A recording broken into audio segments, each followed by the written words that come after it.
El olor penetrante a combustible de aviación quemado y metal fundido que hoy se extiende por el desierto de la provincia de Al-Anbar, en Irak, es el aroma inequívoco de un imperio que comienza a desmoronarse. La madrugada del 2 de marzo de 2026 nos despertó con imágenes que parecen sacadas de un paisaje apocalíptico. La gigantesca base aérea de Ain al-Asad, envuelta en densas columnas de humo negro que oscurecen el amanecer mesopotámico. Mientras tanto, los canales de noticias corporativos, esos portavoces bien pagados del Pentágono, se esfuerzan por suavizar el desastre con su lenguaje técnico y burocrático.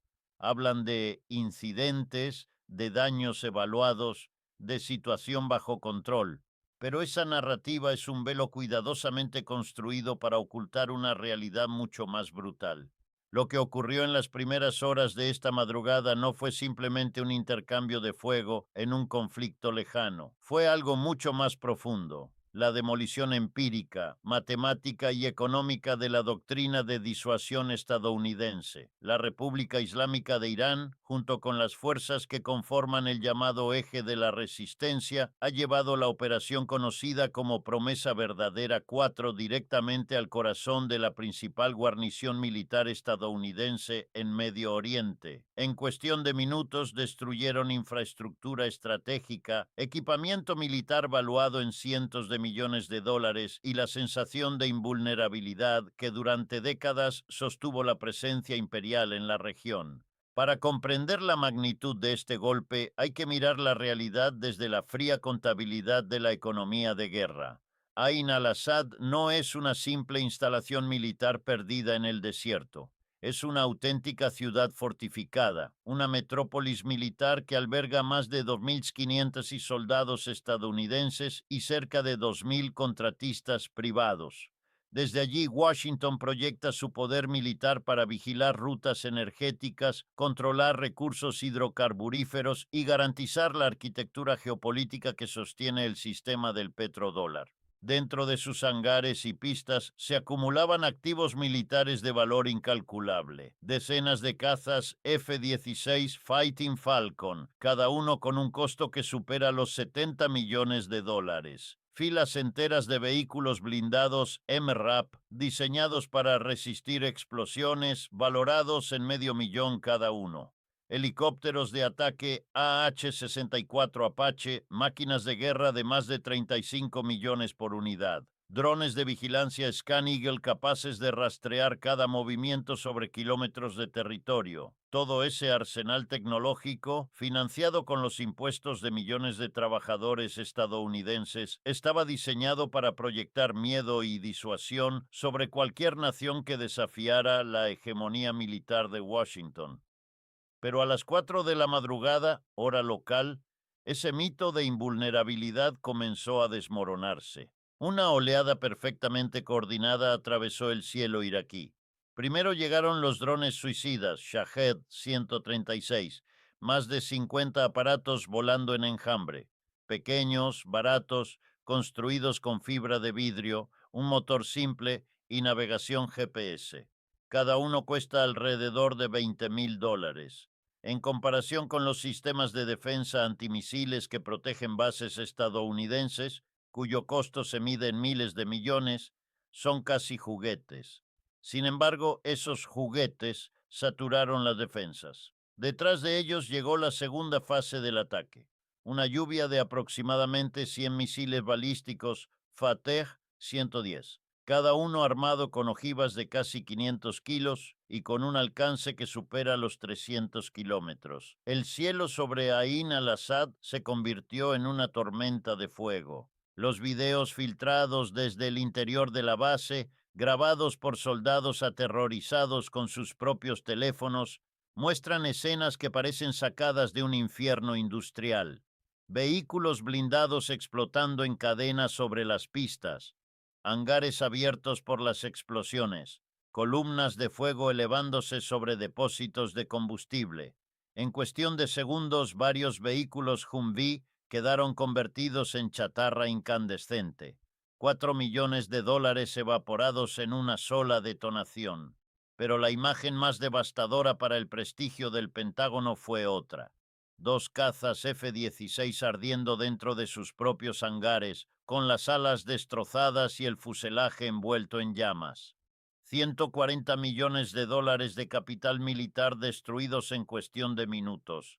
Y sin embargo, el verdadero costo de este desastre no se mide únicamente en dólares ni en acero calcinado, se mide en vidas humanas. El Comando Central de Estados Unidos, el famoso CENTCOM, se vio obligado a emitir un comunicado de emergencia, un mensaje breve, casi clínico, que reflejaba el pánico institucional detrás de cada palabra. Daños significativos en Ain al-Assad, 12 muertos en combate, 40 heridos, evaluación en curso, 12 jóvenes estadounidenses muertos, 40 más gravemente heridos, 12 hijos de la clase trabajadora enviados a una base en medio del desierto iraquí para proteger intereses geopolíticos que poco tienen que ver con la defensa de su propio país. Jóvenes reclutados en barrios empobrecidos de Ohio, Texas o Pensilvania con promesas de educación universitaria y seguro médico.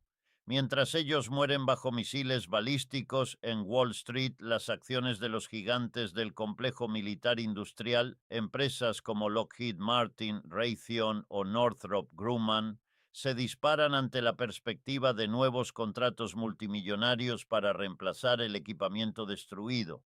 Es una transferencia de riqueza brutal. Los pobres de Estados Unidos mueren para destruir a los pobres de Medio Oriente, garantizando así las ganancias de una élite financiera que observa el conflicto desde cómodas oficinas con vistas al Hudson.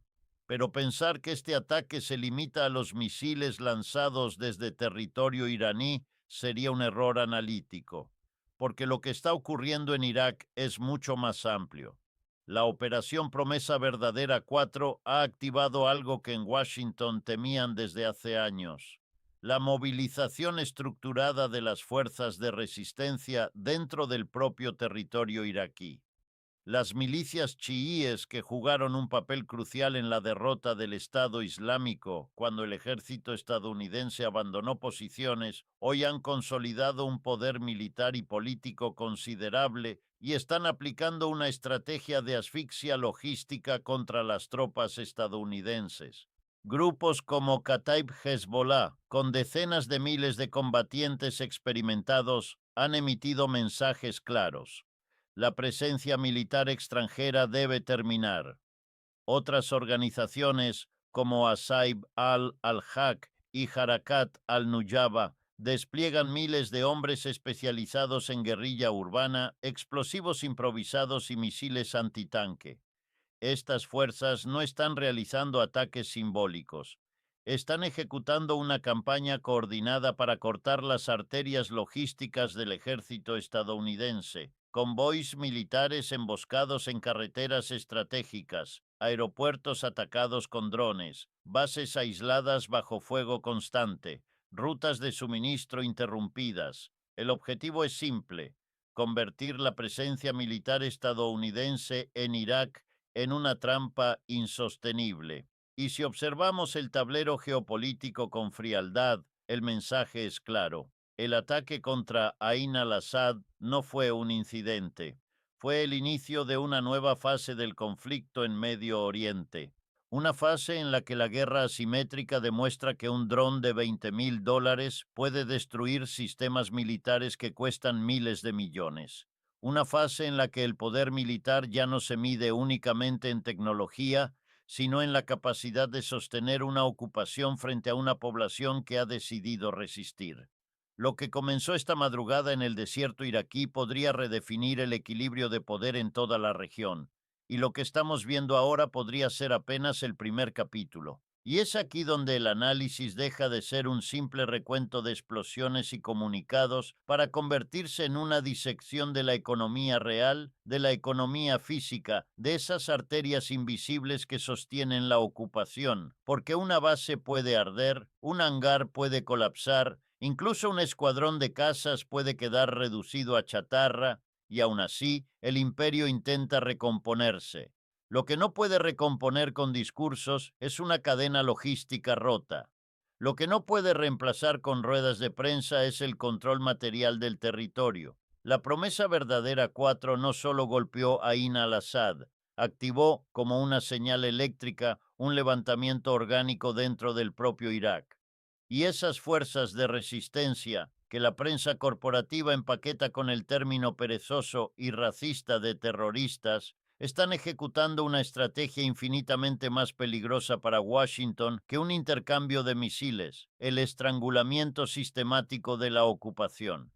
Miren la forma en que opera esta maquinaria. Primero, saturan defensas con drones baratos, obligan a gastar interceptores carísimos, colapsan la confianza y el ritmo operativo. Luego, cuando el enemigo está cegado por el humo y por el pánico, se ataca lo que realmente sostiene la presencia militar: los convoyes de combustible, los camiones de municiones, las rutas de abastecimiento, los aeropuertos, los puntos de conexión.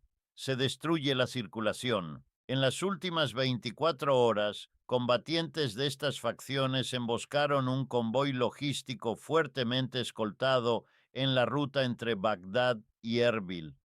No fue un choque accidental, no fue un incidente, fue una operación de precisión asimétrica.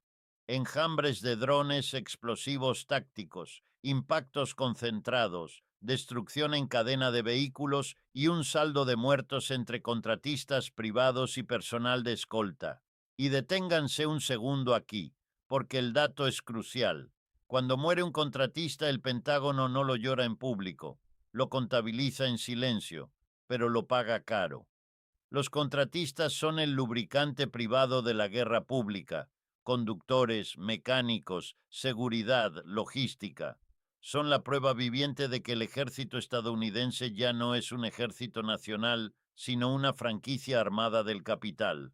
Al mismo tiempo, en el Kurdistán iraquí, drones lanzados por otras facciones impactaron el aeropuerto internacional de Erbil, paralizando aviones de transporte estratégico. Y mientras Washington intenta controlar la narrativa con frases huecas, la realidad material se impone. Si el aeropuerto es inseguro, la evacuación es insegura. Si el aire es hostil, la base queda aislada. Si el convoy es emboscado, la base queda hambrienta. Y en la frontera con Siria, la base ilegal de Al-Tanf, ese enclavamiento colonial plantado para cortar corredores terrestres y sostener la ocupación, está siendo acosada por drones y ataques constantes. No es una batalla épica, es un goteo de fuego que, día tras día, convierte la presencia estadounidense en un costo insoportable. La ocupación, en su forma moderna, no se derrumba de golpe, se desangra, se vuelve antieconómica, se vuelve políticamente inviable.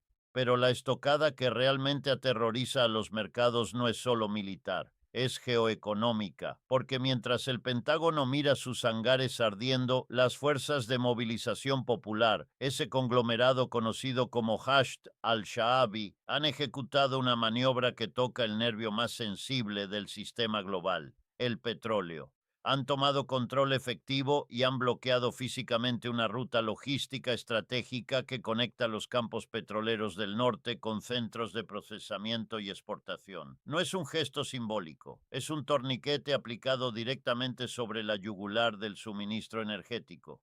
Estamos hablando de la paralización táctica de cientos de miles de barriles diarios. Barriles que Occidente controlaba directa o indirectamente a través de su red de influencia, de contratos, de protección armada, de intermediarios políticos comprados.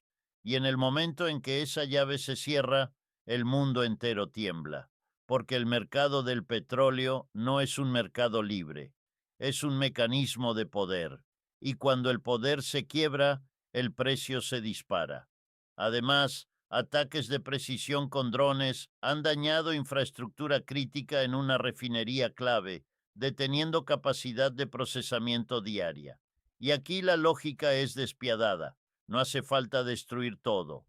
Basta con golpear lo esencial. Basta con hacer que reparar sea lento, caro, inseguro.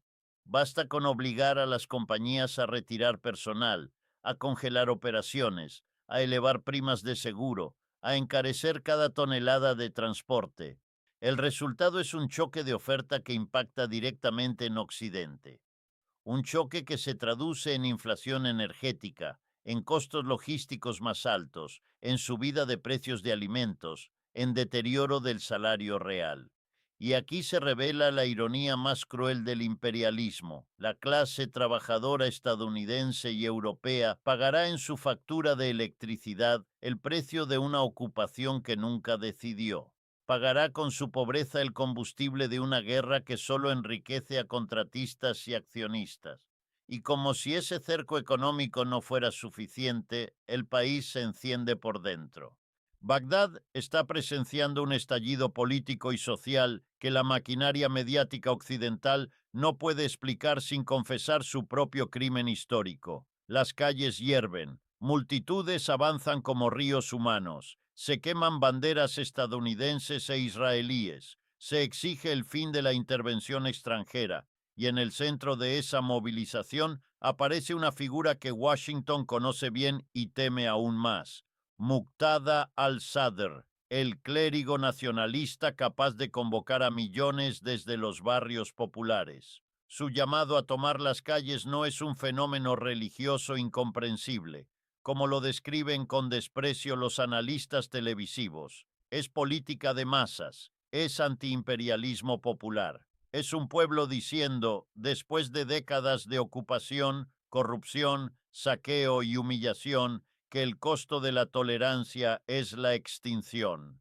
Y lo más peligroso para Estados Unidos no es que marchen, es que se unan, porque aunque durante años existieron fricciones entre facciones sadristas y grupos más alineados con Irán, la brutalidad de la ofensiva estadounidense, el incendio de bases, el caos, la sangre civil derramada han funcionado como cemento sociológico.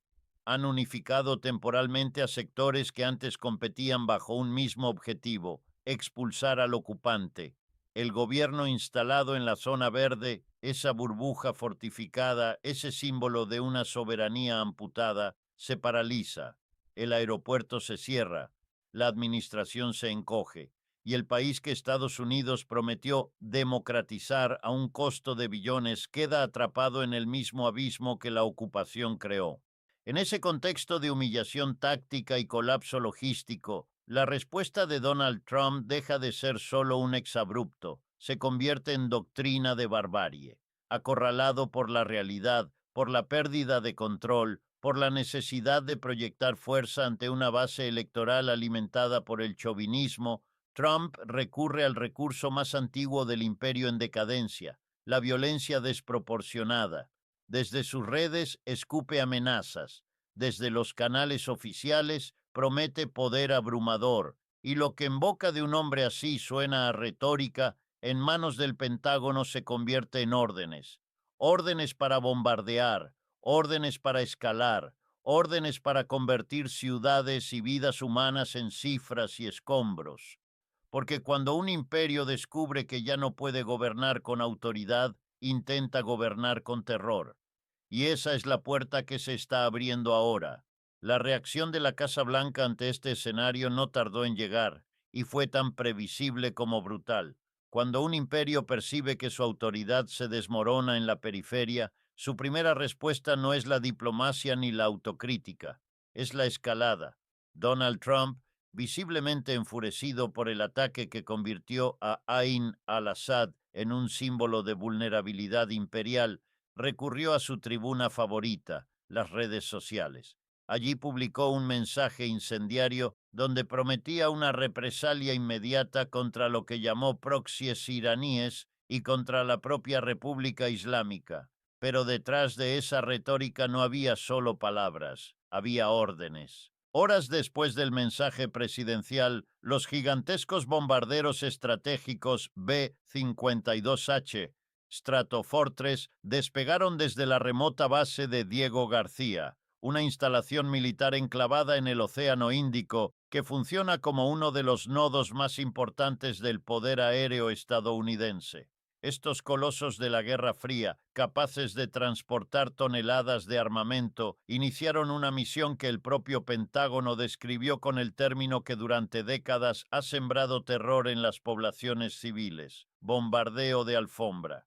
El objetivo declarado era destruir fábricas de misiles e instalaciones industriales vinculadas al programa militar iraní. Pero como ocurre casi siempre en este tipo de operaciones, la distancia entre el objetivo militar y la realidad sobre el terreno es enorme.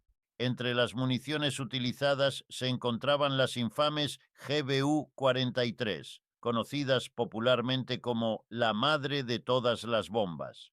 Cada una de estas armas termobáricas pesa cerca de 18 toneladas y está diseñada para generar una explosión masiva que arrasa estructuras subterráneas y búnkeres reforzados. Su costo unitario supera los 30 millones de dólares, 30 millones por cada detonación. A esto se sumó una lluvia de bombas guiadas JDAM GBU-31, municiones de precisión que transforman bombas convencionales en proyectiles inteligentes capaces de impactar objetivos con gran exactitud.